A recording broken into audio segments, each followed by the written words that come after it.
ಏನು ಅಂತ ಹೇಳಿ. ಕೆಲವೊಬ್ರು ಏನ್ ಮಾಡ್ತಾರೆ, ಅದನ್ನ ಚೆನ್ನಾಗಿ ಹೀಗೆ ಕೈನಲ್ಲಿ ಉಜ್ಜಿ ಅದನ್ನ ಏನ್ ಮಾಡ್ತಾರೆ, ಇಲ್ಲಿ ಇಟ್ಕೋತಾರೆ ಕೆಲವು ದೊಡ್ಡವರು.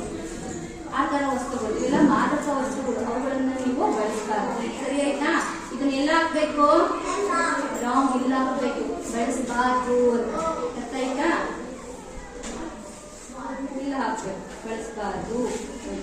ಇನ್ನು ಡ್ರಗ್ಸ್, ಕೆಲವೊಬ್ರು ಅದನ್ನ ಇಂಜೆಕ್ಷನ್ ರೂಪದಲ್ಲಿ ತಗೋತಾರೆ, ಇಲ್ಲ ಕೆಲವೊಬ್ರು ಅದನ್ನ ಹೀಗೆ ಸ್ಮೆಲ್ ಮಾಡೋ ರೂಪದಲ್ಲಿ ತಗೋತಾರೆ. ಅದನ್ನು ಕೂಡ ನಾವು ಏನ್ ಮಾಡಬಾರ್ದು, ಬಳಸಬಾರ್ದು. ಇವೆಲ್ಲ ಎಂತ ವಸ್ತುಗಳು? ಮಾದಕ ವಸ್ತುಗಳು. ಇವು ನಮ್ಮ ಆರೋಗ್ಯದಲ್ಲಿ ಕಿಡ್ನಿ, ಲಿವರು ಮತ್ತೆ ನಮ್ಮ ಶ್ವಾಸಕೋಶಗಳು ಇವೆಲ್ಲವನ್ನು ಕೂಡ ಹಾನಿ ಮಾಡ್ತಾರೆ. ಹಾಗಾಗಿ ಇಂಥ ವಸ್ತುಗಳನ್ನ